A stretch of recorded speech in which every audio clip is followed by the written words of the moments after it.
Welcome back to ITV Live Music, where we feature the best musicians from around the world. I'm your host, Darren, and right now we're standing in Seattle, Washington for the first day of the Beardo, Mickey Avalon, and Keisha tour. I got that right, I had to look over off the camera, but we're standing here with the one, the only Beardo.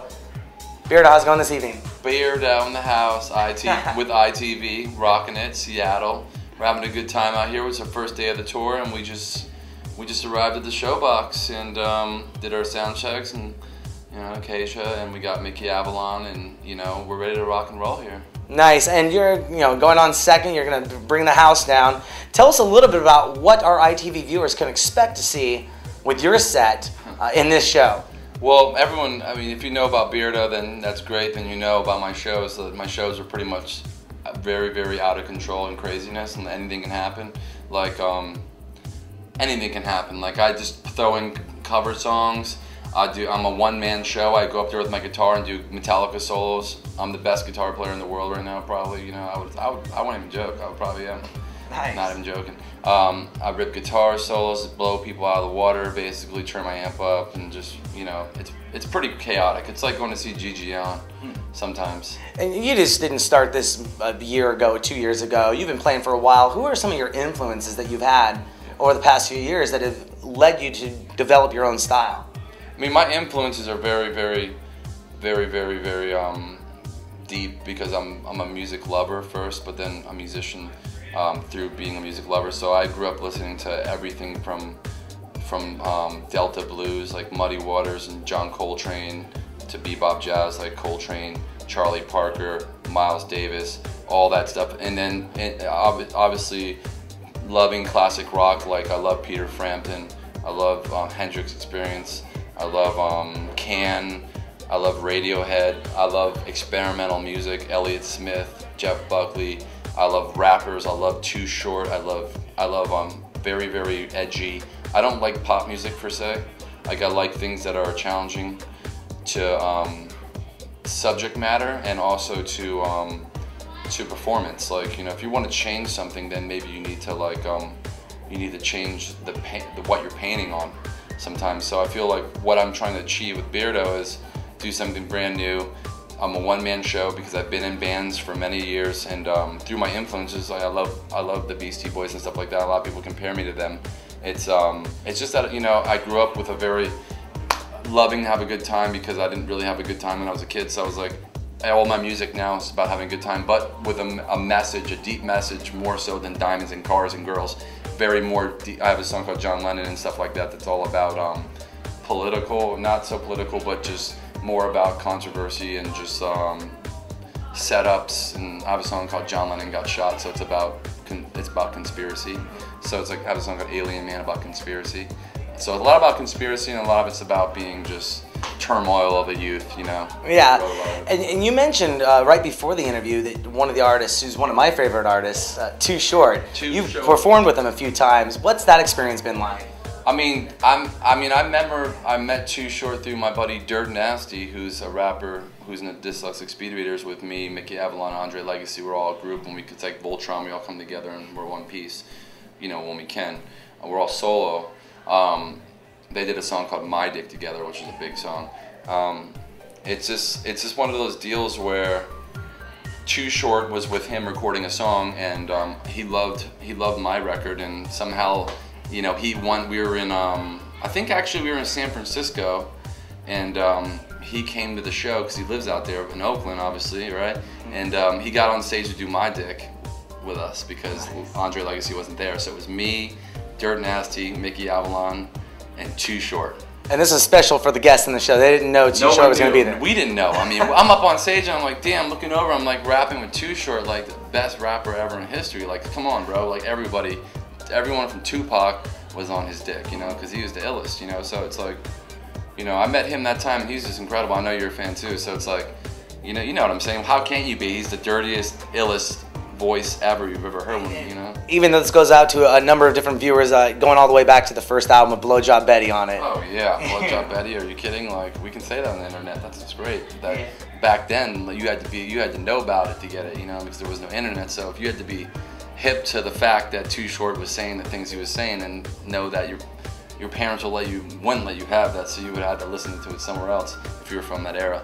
I love Too Short. I mean, I played with, and actually I did another show with him in Hollywood where, you know, it was his show, but he had me and Dirt Nasty come up and do a song. So he's a great guy, and he's really fun, and he's just really cool. He's the opposite of what you think, you know. Like, there's a lot of artists, when you meet them, it's like either you think they're nice, but they end up being assholes, or they're really obnoxious when you see them in their element, but when you talk to them, they're a lot more calmer than you think, you know. Yeah, and speaking of the LA scene, you hang out with a number of people. I heard one of your closest friends is Paris. Yeah, I mean, how's that relationship? Well, Paris was a close friend of my close friends. So she's a friend of mine through countless amounts of times. Like, we know each other, and we're definitely not best friends, but we're definitely friends, and you know, we know each other, and just, she's a really cool girl, and she's just like everybody else. It's like she's very smart, obviously, to do what she's done, because just because you have a father doesn't mean that you're gonna succeed, because in fact you're probably harder, because everyone just dumbs you down and says, you know, she's built this whole enterprise off of just everyone talking, off of just talk. It's just all off talk, you know. It's like she's really cool, and just she loves our music, and she comes to a lot of our shows, and she's really good friends with Dirt Nasty, and she's really good friends with my buddy Cisco out there with Swayze, I just got off tour with them. So she's always around. She's always been supportive, you know. She's in a lot of our videos and stuff. She always hooks us up on Twitter, and that works. Us, you know? You know, speaking of new albums coming out and new songs coming out, you have something in the works right now that may not come out tomorrow, but can you tell us a little bit about that? Yeah, I mean, right now what I'm doing is, it's been hard because I've been on tour for 4 months, so people always ask about my next record, and it's coming. I mean, my first record just came out 7 months ago, so it's like we're just putting the single out right now for that, because we wanted to wait until we had the momentum to do it. So, you know, now I got a lot of things happening now. I just toured with Snoop Dogg, I was on tour with Swayze, I was on tour with Dirt Nasty prior to that, and I've been putting my work in like more than most people would do. Like, I haven't been home in 4 months, basically. I haven't. Like, everyone else has. I haven't. I've been out on the road supporting my record and gaining a lot of fans, and it's like, so now I have the momentum, and I just did a new music video called 24 Hour Party, which is the single off my record, and K-Rock's playing it, and they're going to be sending it all over to college radio right now, so that's what they're doing right now. And I just shot a video with Nicholas Goosen, who's Adam Sandler's one of his directors. He's a friend of mine, so that's why he did it for me. He does Grandma's Boy. He does motion pictures, you know. He just does it. He's like, I asked him, I said, would you do a video? And he's just the illest, you know. Nice. He's just a pro. Can you imagine having a guy who makes movies for Adam Sandler? So it's like, we had him, we had Cobra Snake. The Cobra Snake, which is a famous photographer. He was the DP, but he was supposed to be, you know, I just wanted him part of it, because I feel like he's one of these, he's like our generation's, like, he's just our generation's, like, that weird artist, like the guy who made the Campbell's cans, Andy Warhol. He's like that guy. His like awkward thinking's what I wanted, like the way he makes people dress, and he has a cult following of cool kids, you know. So he was part of it, and it's gonna be out in a week, and we shot it all on Super 8 cameras. Oh wow! That was my idea, because I wanted it to be. Everyone's like, well, we can make HD look like Super 8, but it doesn't work. Okay, you can't put a mask on something. It has to be real, or else it looks like a mask. You know what I'm saying? Well, and editing base, come on, bro. Doesn't work, guys. It's like if I said, here, I'm gonna record your vocals. Sounds like shit right now, but don't worry, I'll fix it later. If you have ice cream and it tastes like shit, no matter how many sprinkles you put on top of it or anything, it ain't gonna make it any better. It's just gonna be a big pile of shit.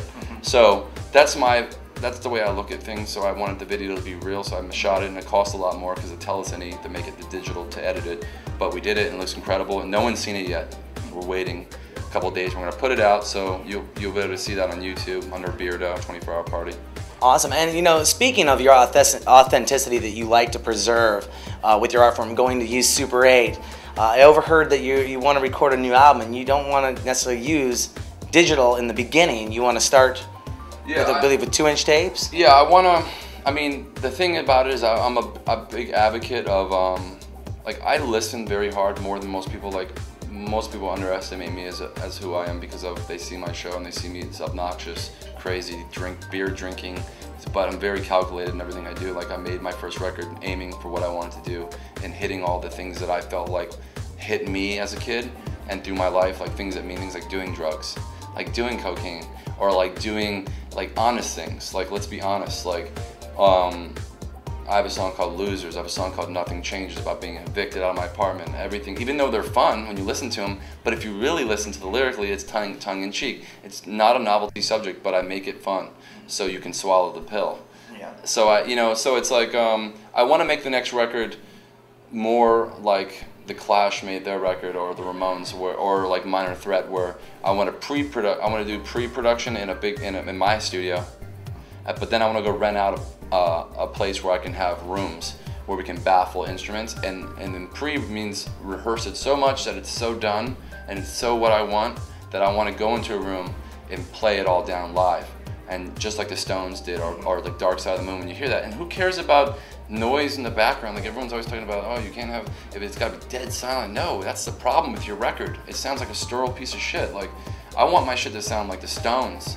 Like, I want the mistakes, and I want it to be a breathing, living thing, where what I'm doing now is cool and I love it, but I don't feel like the one negative thing to what I do now, having a one-man band, I play guitars, is that I can't dynamically, why is rap boring? Because dynamically you don't change.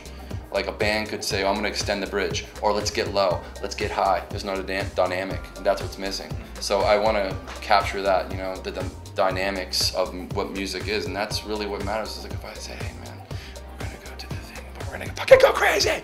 That's like, if I were to scream that, it'd be more intense than if it was just, hey man, how you doing? Let's go to the party. It's all flat and we're all just here, right here, never getting louder, never getting slower, we need the mistakes, you know? Purposely in my recordings, I'll just leave mistakes. Like in my record, you'll hear because I recorded every instrument myself, and I just did it myself in my own studio, and you'll hear me hitting you'll hear the wheels of the weaves. I'm on the chair and I'm running to the guitars, and I'm like playing, and then I hit the space bar, so you literally hear the space bar going dink, dink, and I would hear him like, and the guy who mixed my record was like, man, there's space bars, you want me to cut them off? Or what, there's noises all over. I'm like, no, don't cut anything. I need all that, leave all that. That's what I want. Awesome, very original. So, you know, if people want to find out more information about you, you know, well, first of all, is there anything we didn't cover? I mean, it sounded like we covered a lot. Is there something you want to let our ITV viewers know before we let you get going back after the show? I mean, just that Beardo, you know, is a new artist, you know, and that's me, and I put my record out, and you should go get it. But mainly that I am an artist that's going to be here forever. Maybe it may never be, it might not always be called Beardo, maybe it will, but I've made records, and I've been part of making records since I was 14, and I've been part of a lot of things like Carolina Liar, pop bands that are out right now. I help, you know, them. Swayze, I wrote on their record. You can just look at the credentials on that stuff. Dirt Nasty, I wrote 5 songs on his record and produced the beats. Mickey, that's how I started doing Beardo, is that I was I always call it a music, I guess you could call it a music visionary. Like, I don't know what it's gonna be, but I know what it needs to be, at least. And then if we can make it better than that. So, you know, I'll be here for a long time and making records for a very long time for a lot of people and for myself. So, I mean, my next Beardo record should be out on the 3rd month of next year. So we're looking at March, April time, which is the best time to put a record out. Awesome. Well, Beardo, thank you very much for coming on ITV. Where can people find out more information about what you got going on? ITV, baby. If you want to see Beardo, you can go to ITV.com, or if you want to get my record, obviously on iTunes is a good place to get it. iTunes, Beardo, just put it in, it'll come up. Or you can the easiest thing is go to Google and put in Beardo, and everything will come up. Obviously Twitter, @Beardo. MySpace, I'm on there, just look up Beardo. www.worldofbeardo.com is my actual site. You can buy my shirts. I hand make all my own shirts, or my record. So it's all there on the internet. Just Google me, Beardo, B-E-A-R-D-O. The Trailer Park Hero. All right, Beardo, thank you very much for coming on ITV. I appreciate it. I love it. Absolutely. Don't forget you can go to our website, itvnw.com, and register to become an ITV VIP member, enter to win free prizes and win guest appearances on the show. This is Darren and Beardo coming to you from Seattle, Washington for ITV Live Music. We'll be right back. Peace.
I'm attorney Alexander Ransom. Have you been charged with a DUI or faced any other criminal charges? If you're in trouble with the law, you need a trial attorney who's aggressive, experienced, and effective. Call today for a free consultation. The law offices of Alexander Ransom. I look forward to serving you and getting your criminal charges reduced or dismissed. Call today. The law offices of Alexander Ransom. Call today.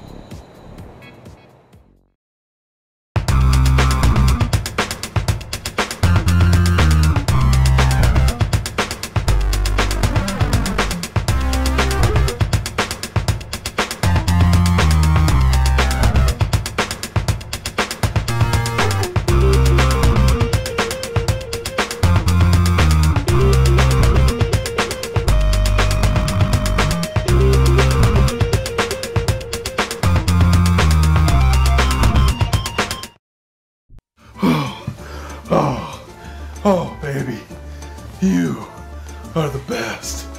You are the best. You're so strong. You're so strong. So much support.